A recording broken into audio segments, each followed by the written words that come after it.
Good day everybody, welcome to today's video. Today's video we're going to do a review on the Eastwood Dual Voltage Powder Coating System. I've had this powder coating system for a little while now, been doing quite a bit of little projects, and this thing to me has been pretty amazing, easy to set up. Basically, if you can spray paint, you can powder coat pretty easily. Gun itself, what we're going to try today is that I use this diffuser, but we're going to remove that.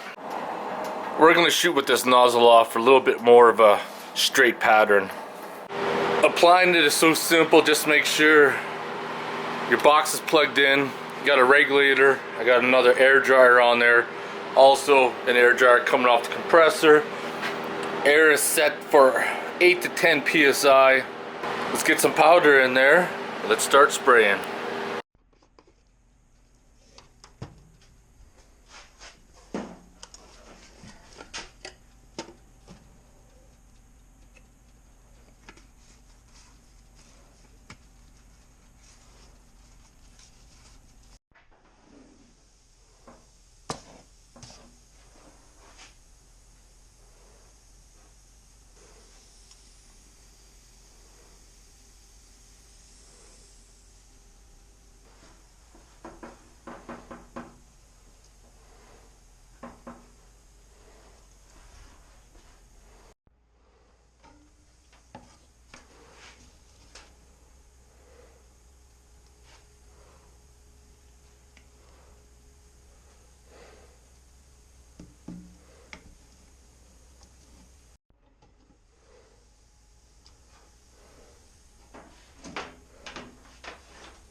I just got the parts in the oven right now. It's an Eastwood oven for powder coating, and what I'm doing right now is just waiting for the powder coating to go from a powder like it is right now, and it'll start to flow almost into like a liquid form, and that's when I gotta turn it down to 400 and then bake it for 20 minutes, and then it'll be done. I can already see on the wires it's already starting to flow, so the rest should start pretty quick. As you can see right now, the part on the left, the powder coating is starting to flow. The part on the right isn't yet. This is going to be a good experiment to see how different materials and different sizes will powder coat. But I can definitely see the one on the right is starting to flash over too. Both parts have flowed out now. Turned down the temperature 400 degrees, 20 minutes for this particular type of powder coating, which is the Eastwood.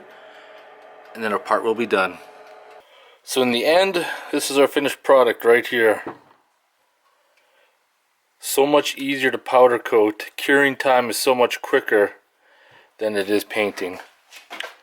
Painting, you gotta wait a few hours and it could be sticky and tacky. An hour and you're done. Start to finish. Well, I'm going to end the video here on the Eastwood powder coating system. If you've been thinking about doing some powder coating, I highly recommend getting this system or any other type of powder coating and experiment with. You don't necessarily need the Eastwood oven, any type of convection oven, toaster oven. However, once it's used for powder coating, it can never be used for food again. Keep that in mind. Startup costs are going to be a little bit expensive, probably around the $200–300 range to get yourself set up. And I'm really impressed with it. I wish I would have done this a long time ago, because I'm going to be powder coating everything now. So if you guys have any questions or comments, post them below. Otherwise, I want to thank you guys for watching.